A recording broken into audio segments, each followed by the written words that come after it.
Welcome back to another October episode of Pinecones. These are spooky shorts by Rowan and Pine.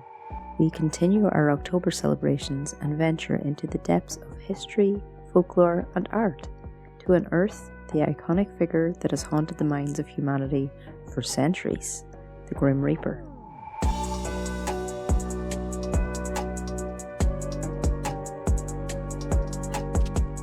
For thousands of years, different cultures have personified death in various ways, but few figures are as enduring or as unsettling as the Grim Reaper. Cloaked literally in darkness, skeletal and cold, he's the one who comes for us all, scythe in hand to reap our souls when our time has come. But how did this eerie image come to be?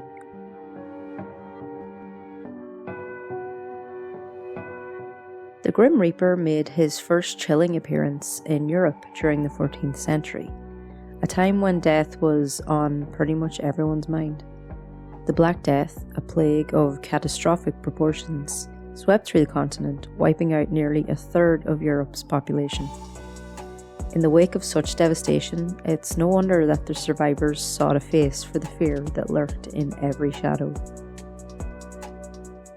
As the plague ravaged town after town, death became an all too familiar companion, and so the Grim Reaper was born, an enduring symbol of the inevitable end that awaited all.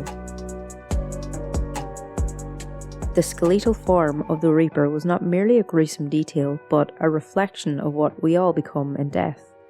His scythe, a tool once used for just harvesting crops, was now used to harvest souls, a chilling metaphor that would have resonated deeply with the agricultural societies of medieval Europe.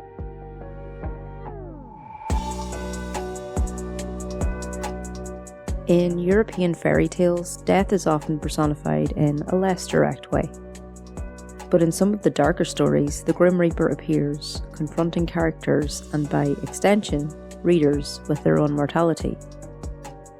When Christians saw death as a punishment for sin, the Reaper's indifferent gaze was a stark reminder that death comes for everybody, regardless of virtue or vice. The grim skeletal figure we're familiar with today started to solidify in artwork at the end of the 15th century. Artists often depicted death as a gaunt skeleton holding weapons. First it was darts or a crossbow, and then later on the scythe. These images spread through paintings and woodcuts, carving the Reaper into the collective consciousness. But it wasn't just artists and storytellers who shaped our understanding of death. Legends from Britain and Ireland tell of a plague that took on a human form, a harbinger of death, travelling the seas to bring doom to unsuspecting shores. In one eerie tale, the plague boards a ship in England, kills its entire crew, and then drifts to Norway, where it begins its dark work anew. The Russians, Serbs, and Poles, as well as Slovaks and Lithuanians, perceived the plague in the form of a maiden. In Serbia and Slovenia, this maiden is named Kuga. The Polish tale of this horrifying entity reads, "Because the evil plague was still rampant, all the villages were desolate. The roosters had lost their voices, not one of them could crow. The watchdogs could no longer bark as before, but they could smell the ghost and see it from afar. Then they would growl and attempt to attack it. The plague maiden teased them with truly malicious joy. A lad was asleep atop a tall haystack, and next to him stood a ladder. The moon shone brightly that night, and all was still. Suddenly a mighty roar was heard from the distance, as though carried by the wind. At the same time, one recognised the angry growling and howling of the dogs. The lad stood up, and to his fear he saw a tall, white figure, dressed in white with flowing hair, rushing toward him. A long, high fence was in the way, but the tall figure jumped over it with one leap, and then climbed the ladder. Now safe from the dogs, she pointed a foot at them, and teasing the angry pack, she called out again and again, Look at the foot!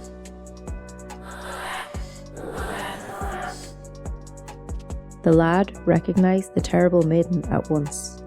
He carefully approached the top rung and with all his might pushed against the ladder. The tall female figure fell down and the dogs attacked her. She threatened revenge and then disappeared. The lad did not die, however, for the rest of his life he would stick one foot out and repeat the maiden's words, look out, the foot."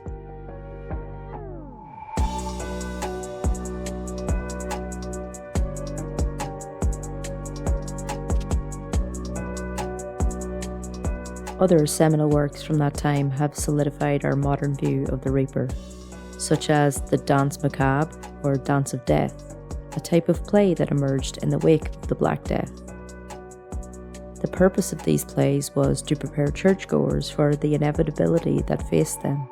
The play usually took place in a cemetery or a churchyard and dramatised a victim's meeting with death, personified as a skeleton. The victim provides several arguments why his life should be spared, but these are found insufficient, and death, accompanied by an entourage of other skeletal figures, finally leads him away. The imagery is an unmistakable precursor to the Reaper we know today, reaping lives without the indifference of the Reaper, but with the same methodical precision. Why a skeleton? Why a scythe? Why the dark flowing robe? The answers lie in the fear and uncertainty that death has always inspired. Skeletons are the ultimate symbol of death, a foreboding reminder of what remains when life has fled. The robe, a nod to the funerary garb worn by religious figures, a connection to the rituals surrounding death. And the scythe, it's an image straight from the fields where harvesters cut down ripe crops, a fitting metaphor for the way death cuts us down when our time has come. The Reaper's cloak also plays on our deepest fears, that fear of the unknown. Shrouded in darkness, he is the embodiment of what we cannot see, cannot know until it's too late. It's no accident that Charles Dickens' Ghost of Christmas Yet to Come bears such a striking resemblance to the Grim Reaper. In A Christmas Carol, the spectre's silent presence forces Scrooge to confront the inevitable and ask the question we all fear. When death comes for me, what kind of life will I leave behind?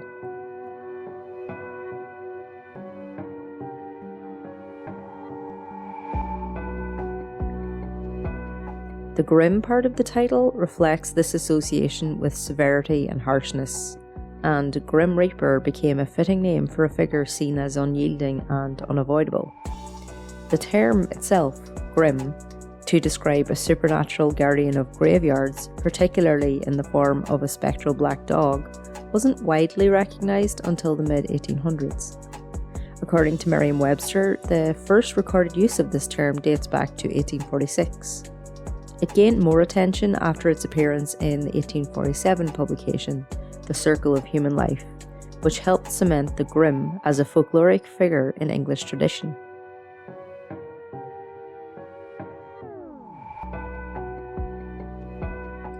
A church grim, or simply grim, is a figure rooted in European, especially British folklore.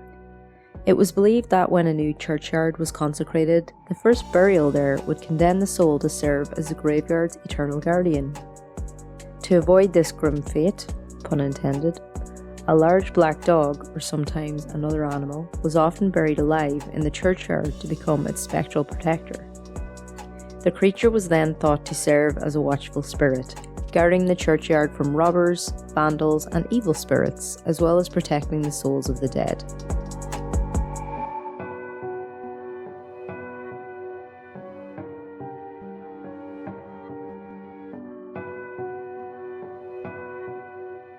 While the grim or church grim may have had earlier unrecorded origins in local superstitions, its first recognised use in literature during the 19th century helped formalise and spread the idea.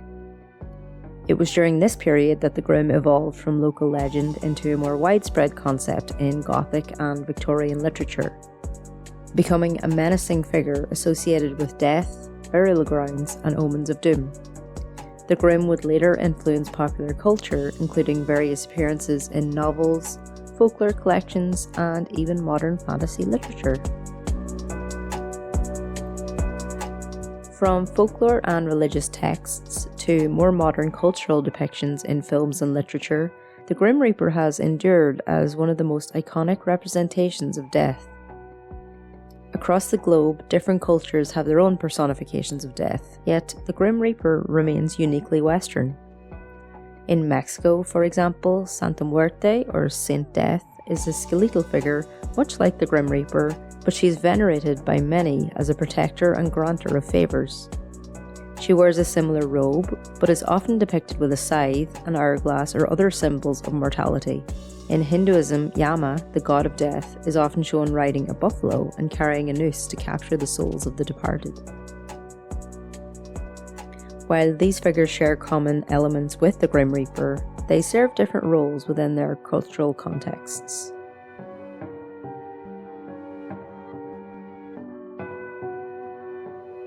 In more recent times, the Grim Reaper has evolved into a stock character in popular culture. Sometimes a silent, menacing figure, sometimes a darkly humorous one. He has appeared in everything from television and comic books to anti-drunk driving campaigns, reminding us all of the fine line between life and death. For instance, in Terry Pratchett's Discworld series, the Grim Reaper, known simply as Death, takes on a more complex role, sometimes even showing a dry sense of humour as he goes about his work. In Neil Gaiman's Sandman, Death is reimagined as a goth woman who is both kind and compassionate, a sharp contrast to the traditional grim figure.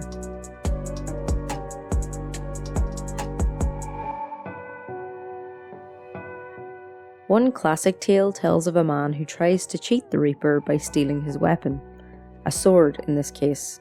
The man hides, hoping to escape his fate, but in the end, death comes calling, as it always does. It's stories like these, whether from centuries past or in the present day, that keep the Reaper firmly rooted in our collective imagination.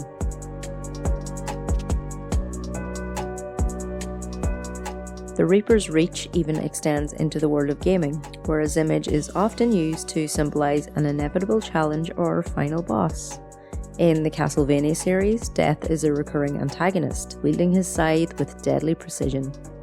And in the Persona series, the Grim Reaper is a powerful and nearly unstoppable enemy that represents the ever-present threat of mortality.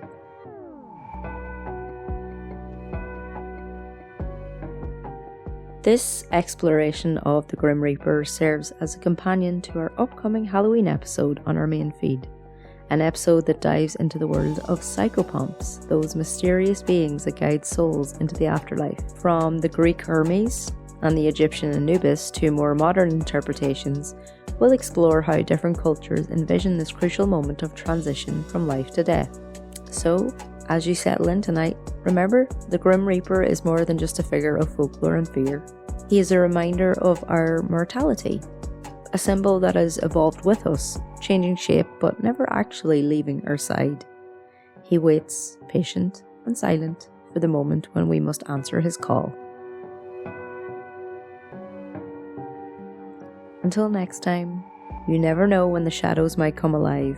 This has been Pinecone's Spooky Shorts from Rowan and Pine. I have been Neve. Sleep well, if you can. Thanks for listening, and fuck yeah, folklore. Fuck yeah, folklore.